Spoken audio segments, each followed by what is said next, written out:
오늘 경주에서 마라톤 대회가 있어서 아마 교회에 오시는데 어려움을 겪으신 분들도 있을 것이라고 생각이 듭니다.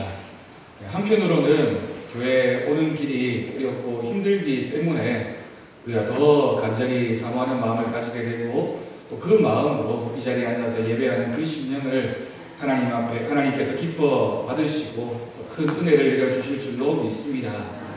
여러분 간절히 사모하는 마음만큼 하나님이 은혜를 주십니다. 그냥 그 자리에 그냥 가만히 앉아 있는 것처럼 보여도 내 마음에 그래도 하나님을 예배하고 싶은 마음, 또 하나님 앞에 귀한 말씀의 은혜를 소망하는 그 마음이 있는 사람을 하나님께서 붙잡으시고 큰 능력과 은혜로 채워주실 줄로 믿습니다. 오늘 본문 말씀 바로 앞부분을 보면요, 사도 바울이 빌립보라는 지역에서 루디아라는 여인을 통해 복음을 전하는 사건이 기록되어집니다. 그리고 루디아를 통해서 복음을 받아들이게 된 그 사건, 그리고 온 집이 예수를 영접하고 구원을 받았다라는 것이 오늘 우리가 읽은 말씀의 앞부분에 나와 있는 말씀입니다. 그런데 문제는 그 다음 일이었습니다. 여러분 16절 말씀을 보면 바울이 기도하는 곳에 가다가 점치는 귀신 들린 여종 하나를 만나게 됩니다. 그런데 이 여종은 그냥 단순히 귀신 들린 여인도 아니었고 그냥 점을 치는 여종도 아니었습니다. 이 여종은 그 점치는 것으로 자신의 주인에게 큰 이익을 주는 사람이었다라고 기록하고 있습니다. 그런데 웬일인지 이 귀신 들린 여종이 자꾸만 바울을 괴롭게 하게 됩니다. 그런데 그 괴롭힌 방법이 굉장히 특이합니다. 여러분 오늘 우리가 읽은 17절 말씀을 보십시오. 17절 말씀을 보면 바울과 신라를 따라와서는 큰 소리로 외치기를 이 사람들은 지극히 높은 하나님의 종으로서 구원의 길을 너희에게 전하는 자라고 외쳤습니다. 여러분 이 말씀을 읽어보면 이 말씀이 틀린 말씀입니까? 바울과 신라를 가리켜서 지극히 높은 하나님의 종이라고 얘기하면서 구원의 길을 너희에게 전하는 자라고 큰 소리로 이 귀신 들린 이 여인이 바울과 신라를 따라다니면서 이 소리를 외치고 있는 것입니다. 여러분 틀린 말이 아닙니다. 정확한 말입니다. 그런데 여러 날 동안 이 여종이 이 말로 바울을 괴롭혔다라고 18절에 기록하고 있습니다. 그리고 참다 못한 바울은 이 여종에게서 예수 그리스도의 이름으로 귀신을 내쫓게 되었다라는 것이 오늘 본문 말씀의 앞부분에 나와 있는 말씀입니다.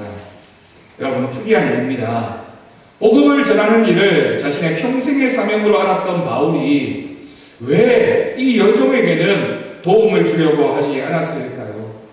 바울은 다른 곳마다 하나님의 복음을 전하는 사람이었고 오히려 그 복음을 거절하려고 해도 그 사람에게 찾아가서 복음을 전하는 사람이었는데 왜 이 귀신 들린 이 여종에게서만큼은 복음을 전하려 들지도 않고 이 여종이 쫓아다니면서 바울에게 이 괴로운 얘기를 하고 있는데도 왜 도움을 주지 않았겠습니까? 그리고 왜 귀신 들린 이 여종은 바울을 이런 방법으로 괴롭힌 것일까요?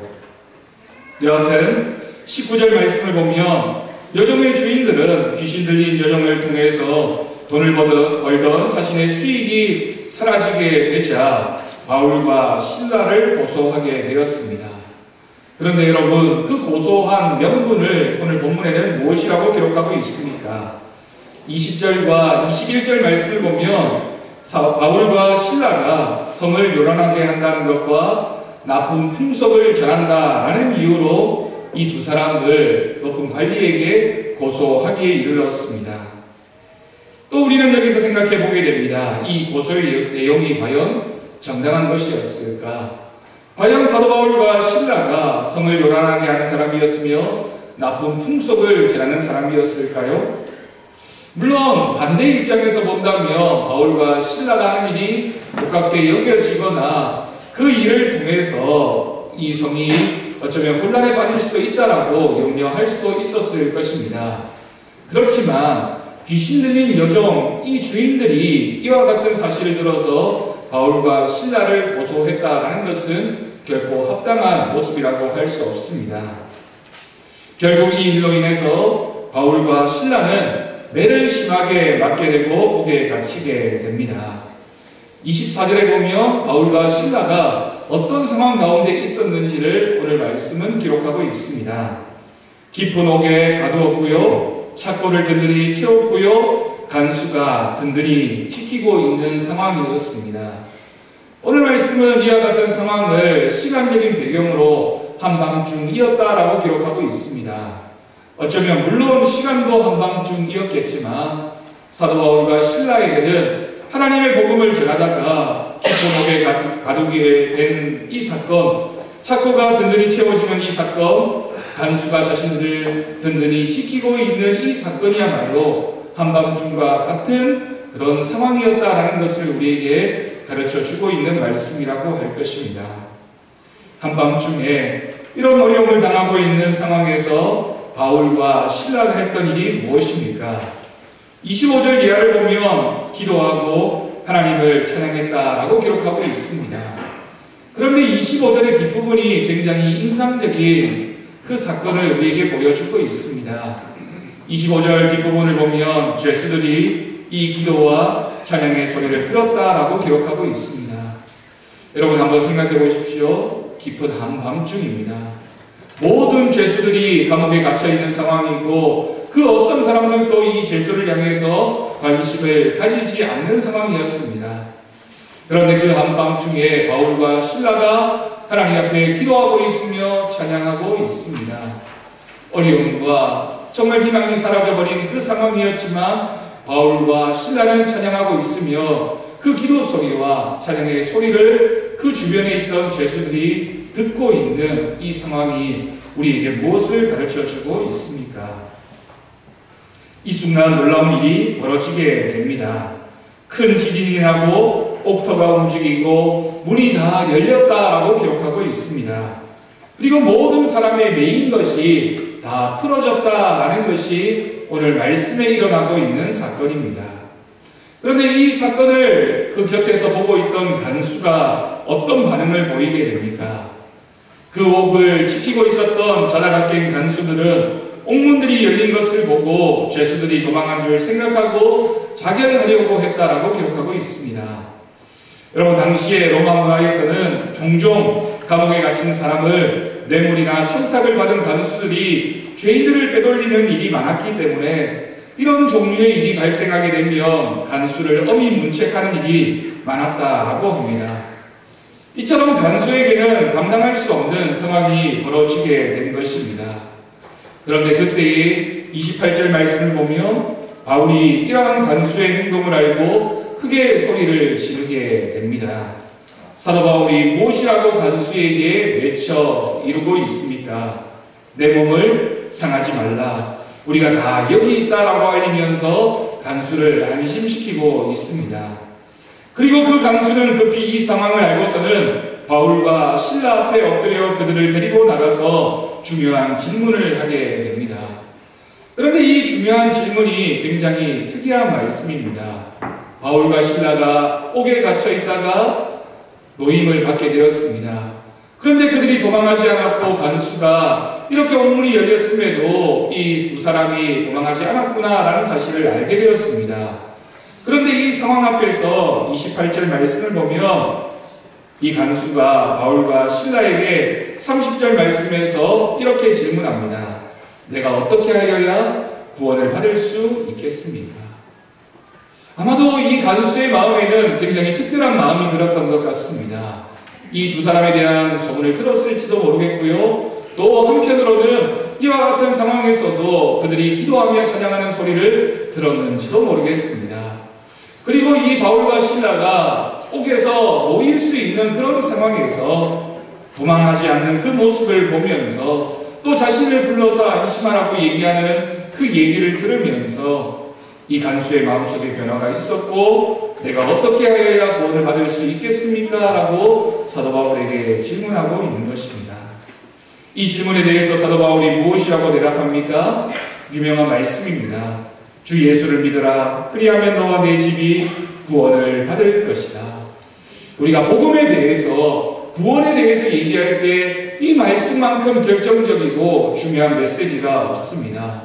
여러분, 우리가 전도해야 되는 상황에서 그 어떤 말을 하는 것보다 주 예수를 믿으라 그리하면 너와 네 집이 구원을 받게 될 것이라는 이 선포의 말씀이야말로 성경에 기록되어져 있는 말씀 중에 전도의 핵심적인 메시지를 담고 있는 말씀이라고 할 것입니다.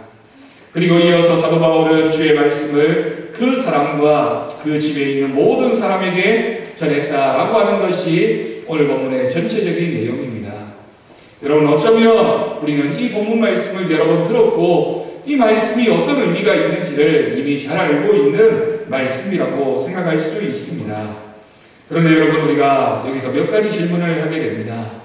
첫 번째는 사도 바울이 왜 귀신 들린 여종에게 복음을 전하는 일에 이처럼 소극적이었을까? 어디를 가든지 복음을 전하는 일에는 생명조차 귀하게 여기지 않고 복음을 전하는 사람이었던 사도 바울이 이 귀신 들린 여종에게만큼은 복음을 그렇게 쉽게 전하지 않고 있습니다. 두 번째 질문은 바울과 실라는 어떤 마음으로 감옥에 갇혀서도 찬양과 기도의 자리를 지킬 수 있었을까?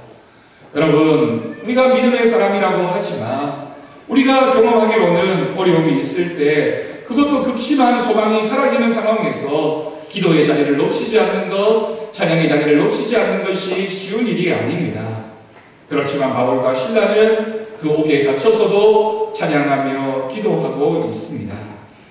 여러분, 오늘 말씀의 전체적인 말씀을 통해서 우리에게 하나님이 주시는 메시지는 과연 전도라는 것이 무엇일까? 우리가 어떤 상황에서 전도할 수 있을까? 또 우리가 하나님의 복음을 전하는 것이 어떤 의미가 있을 것인가에 대한 하나님의 분명한 메시지를 듣게 됩니다. 여러분, 전도가 무엇일까요? 여러분들은 전도가 무엇이라고 생각하십니까? 첫 번째, 우리가 오늘 말씀을 통해서 발견하게 되는 전도의 귀한 메시지는 전도는 하나님의 강제적인 사랑이다라는 사실입니다. 여러분, 강제적이라는 말이 무슨 뜻을 가지고 있습니까? 하고 싶다고 하고 하기 싫다고 하지 않을 수 있는 일이 아니라는 것입니다. 우리가 무엇을 하든 하나님은 하나님의 방법대로 우리를 움직여 가십니다. 때로는 우리가 하나님 말씀에 순종할 때가 있고 때로는 하나님의 말씀을 거절할 때가 있지만 하나님의 복음을 전하는 방법은 때로는 우리를 강제적으로 사용하시고 때로는 우리가 아니면 다른 사람을 이용해서라도 하나님의 복음을 전하는 것이 하나님의 방법이라는 사실입니다. 여러분, 정확히 왜 바울이 이 여종을 귀신으로부터 벗어나게 하는 일에 소극적이었는지 알 수 없습니다. 하지만 한 가지 분명한 것을 우리는 오늘 본문 말씀을 통해서 발견하게 되는데 하나님께서는 결국 이 여종뿐만이 아니라 간수와 그의 가족들을 구원할 계획을 가지고 계셨다라는 것입니다. 다시 말해서 이 일의 결국을 보며 사도 바울이 이 여종을 구원하는 그 일에 쓰임받았기 때문에 결국 감옥에 갇히게 되고 감옥에 갇혔기 때문에 간수와 그의 가족들이 하나님의 복음을 듣게 되고 그 구원의 비밀이 그 가족들에게 나타나게 되었다라는 사실입니다. 여러분, 다시 말해서 하나님의 사랑을 막을 수 있는 사람은 아무도 없습니다. 우리가 그 하나님의 사랑을 가져야 하며 그 하나님의 사랑을 전하는 일에 우리의 그 무엇도 아낌없이 드릴 수 있는 믿음의 용기가 있어야 된다라는 사실입니다. 여러분, 역사상 가장 위대한 선교사 중에 한 사람을 꼽으라고 한다면 우리가 리빙스톤이라는 사람을 꼽게 될 것입니다. 그런데 그 선교사 리빙스턴이 선교하는 곳에 선교센터에 직원이 왔습니다. 그는 통역사를 통해서 그 지역에 있던 원주민들에게 이런 질문을 했습니다.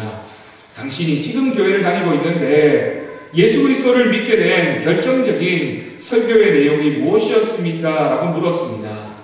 아마도 이 직원의 생각 속에는 리빙스턴이라는 이 선교사가 정말 복음의 열정을 가지고 귀한 메시지를 전했으니까 그 메시지의 어떤 내용이 이 원주민의 마음을 움직였을까?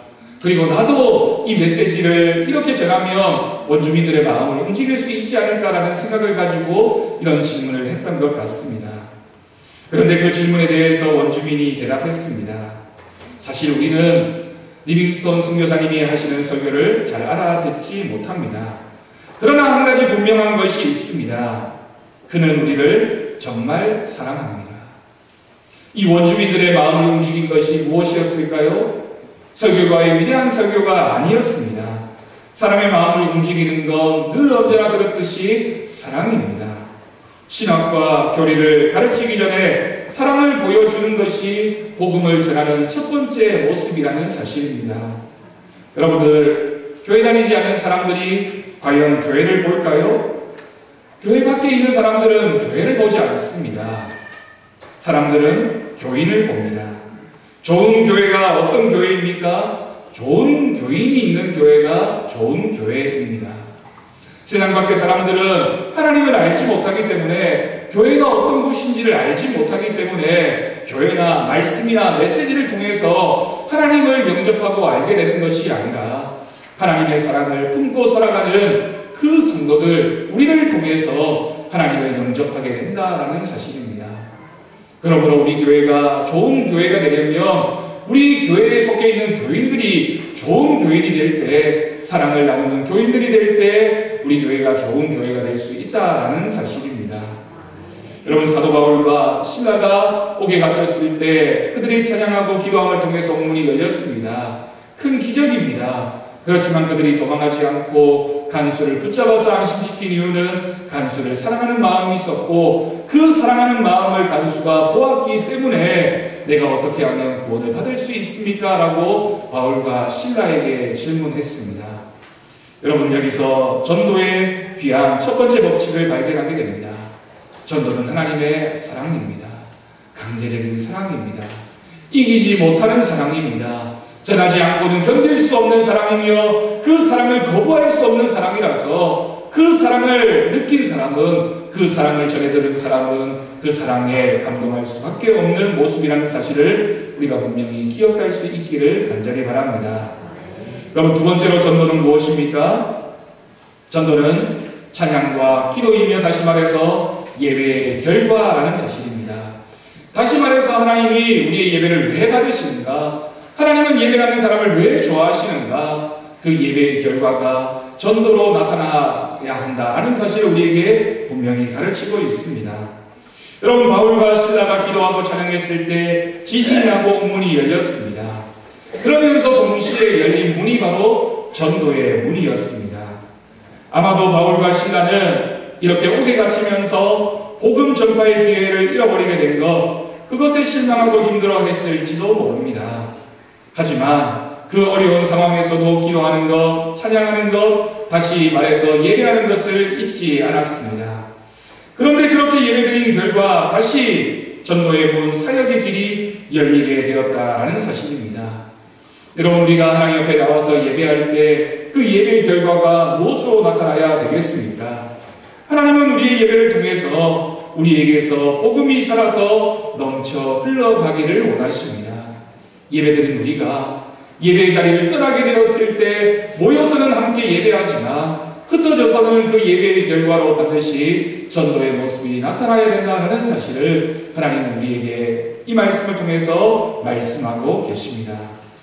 여러분, 세 번째로 전도는 무엇일까요? 전도는 기적의 목적이며 결과입니다. 지진이 나고 옥문이 열린 것은 기적입니다. 하지만 그 기적의 목적은 단순히 놀라움이나 바울과 신라가 풀려나는 것에 목적이 있지 않았습니다. 이 기적의 목적은 이 사건을 통해서 간수와 그 가족들에게 복음이 전해지는 것에 있었습니다. 여러분, 때로는 우리가 교회를 다니면서 또 예수 그리스도를 주로 영접하고 하나님을 믿게 되면서 경험하는 병고침이나 문제 해결이나 기도의 응답 등의 기적이 우리의 삶에서 나타날 때가 있습니다. 여러분, 왜 우리의 삶에 하나님이 기적의 선물을 주실까요? 물론 하나님께서 우리를 사랑하시기 때문에 그 기적을 통해 우리의 문제가 해결되게 하십니다. 그리고 그 다음은 우리에게 기적을 통해서 확실한 믿음을 하나님 앞에 고백하기를 원하십니다. 그러면 믿음을 갖게 된 우리가 해야 할 일이 무엇이겠습니까? 그 다음은 우리가 복음을 전하는 자로 하나님을 살기를 원하십니다. 한 걸음 더 나아가면 우리가 하나님을 통해서 지금 많은 은혜와 복을 누리고 있다면 그 이유와 목적은 우리를 통해서 하나님의 복음이, 하나님의 구원의 비밀이 흘러가기를 원하고 계신다라는 사실입니다. 그런데 우리가 이러한 복음 전도의 사명을 잊어버리고 게을리 한다면 우리는 하나님의 복음 앞에 쓰임받지 못하는 모습일 수밖에 없다는 사실입니다. 여러분, 그러므로 우리는 복음의 유통업자입니다. 복음이 우리에게서 머물러 있는 것이 아니라 우리를 통해서 많은 사람들에게 복음이 나누어질 수 있도록 그 복음을 유통하는 우리 믿음의 모습이 있기를 간절히 바랍니다. 여러분, 네 번째로 전도가 무엇입니까? 전도는 구원을 선물하는 것입니다. 여러분, 세상에 많은 선물이 있습니다. 그리고 선물을 받는 것 참 행복한 일입니다. 그런데 받는 것보다 더 행복한 것은 우리가 그 선물을 할 수 있는 처지에 있다라는 것이며 그 선물을 할 수 있는 마음이 우리에게 있다라는 것입니다. 이 간수에게 바울이 선물을 줍니다. 그 선물이 무엇입니까? 31절과 32절 말씀을 보며 주 예수님을 믿게 하는 것, 복음을 전하는 것, 그래서 간수와 그 집이 구원을 받게 하는 그 선물을 이 바울과 실라가 이 간수에게 주었습니다. 그럼 우리 교회에서 루디아 전도대가 목요일마다 복음을 전하기 위해서 나가고 있습니다. 봄에는 팝콘을 나누기도 했고 시원한 커피나 차나 따뜻한 음료를 전하고 어떤 때는 달걀을 나누기도 하고 어떤 때는 감주나 음료를 나누면서 그 사람들에게 그 귀한 선물을 대접했습니다. 그런데 여러분, 우리가 나누기를 원했던 것이 그런 것에 지나지 않겠습니까? 아닙니다. 우리가 그와 같은 음료나 그런 다과를 통해서 전하기를 원했던 것은 바로 생명입니다. 구원입니다. 죽어가는 영혼들이 사망의 물에서 건짐을 받는 그 구원을 주기를 원했습니다. 한 생명에게 전하는 것 같았지만 결국 그 한 생명을 통해서 구원의 물꼬가 많은 사람들에게 튀어질 수 있도록 복음을 전하는 일에 우리가 모든 열심을 다했다라는 사실을 우리가 기억해야 할 것입니다. 그러므로 우리는 복음을 선물하는 사람이 되어야 합니다. 우리가 어떤 선물을 하는 것보다 그 죽어가는 영혼을 향해서 복음의 메시지를 전하는 것, 그 귀한 생명을 선물하는 것에 우리의 모든 열정을 다하는 우리들의 모습이 있기를 간절히 바랍니다. 여러분, 마지막입니다. 전도가 무엇일까요? 전도는 소망이어야 합니다. 여러분, 이 세상을 살아가면서 우리에게 무슨 소망이 있습니까? 어떤 사람은 돈이 소망이라고 생각합니다. 어떤 사람은 건강이 소망이라고 얘기합니다. 어떤 사람에게는 자식이 소망이 될 때가 있습니다. 명예나 권세가 소망일 때가 있습니다. 성공하는 것, 성취하는 것이 소망일 때가 있습니다. 그런데 여러분, 이 모든 것들의 공통점은 다 언젠가는 사라져갈 것들이라는 것입니다. 우리가 12월 1일 새생명 전도잔치를 통해서 우리의 이웃들과 가족들에게 나누려고 하는 것이 이 세상이 가지고 있지 못한 진짜 소망입니다. 하나님 나라에 대한 소망이며 복음으로 진짜 자유를 얻는 것이며 하나님의 자녀가 되는 그 소망을 나누려고 합니다. 우리가 그들에게 주려고 하는 것은 값싼 그 무엇이 아닙니다. 세상이 볼 수도 없는 것, 알 수도 없는 예수 그리스도의 이름을 선물하려고 합니다. 여러분, 오늘 말씀을 통해서 우리가 다시 한 번 더 결단할 수 있기를 바랍니다. 우리 주변에 죽어가는 많은 이웃들과 가족들에게 주 예수를 믿으라, 그리하면 너와 너의 집이 구원을 받게 될 것이라는 그 복음을 전하는 우리 모두가 되기를 간절히 바랍니다. 여러분, 생명을 나누어야 합니다. 소망을 나누어야 합니다. 이 세상에서 가장 귀한 것을 나누는 것이 바로 전도입니다. 진짜 선물을 주는 것입니다. 그 사명과 그 책임과 그 사역을 감당하는 이번 한 주간이 되기를 간절히 바랍니다. 여러분, 바닷가에 두 모자가 살고 있었습니다. 아들은 장성하여 도시로 가게 되었습니다. 어머니가 아들과 함께 바닷가에 앉아서 이런저런 이야기를 나누게 됩니다. 그러더니 어머니는 모래사장에서 모래를 한 큼 쥐고 있더니만 그 모래를 모래사장에 다 떨어뜨려 버리고는 찾아보라고 했습니다. 여러분, 모래사장 위에서 모래를 떨어뜨렸으니 그 모래를 찾을 수 있겠습니까? 당연히 찾을 수가 없었습니다. 이번에는 이 어머니가 자신이 끼고 있던 진주 반지를 빼서 떨어뜨리고 찾아보라고 했습니다. 아들은 그 진주 반지를 쉽게 찾았습니다. 어머니가 아들에게 차분하게 이렇게 말합니다. 모래 속에 모래는 보이지 않는다. 그러나 모래 속의 진주는 금세 눈에 띄는 법이란다. 아들아, 네가 어디서 무엇을 하든지 내게 꼭 필요한 것은 진주 같은 신앙이란다 라는 말을 전해주었습니다. 여러분, 하나님은 진주처럼 빛나는 믿음의 사람을 보십니다. 모래 속의 모래처럼 세상 사람들과 전혀 구별되지 않는 삶을 살아가고 있는 우리들의 모습을 보기를 원하시는 것이 아니라 이 세상이 모래사장과 같지만 그 모래사장에서 귀하게 진주처럼 빛나는 믿음의 사람, 전도의 사람, 복음의 사람을 보기를 원하고 계시는 것입니다. 여러분, 우리가 교회 안에 있을 때는 똑같은 모습인 것처럼 보이지만 세상에 나가서 살아갈 때는 복음을 전하는 사람으로 살아가는, 그래서 그리스도의 빛과 영광을 드러내는 삶을 살아가는 우리 모든 성도님들 되시기를 간절히 축원합니다. 이 시간 여러분들과 함께 짧은 영상을 하나 같이 보려고 합니다.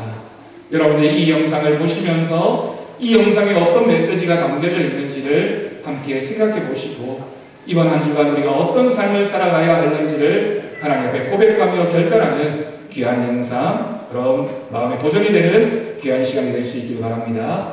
우리 함께 영상을 같이 보도록 하겠습니다.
기도하겠습니다.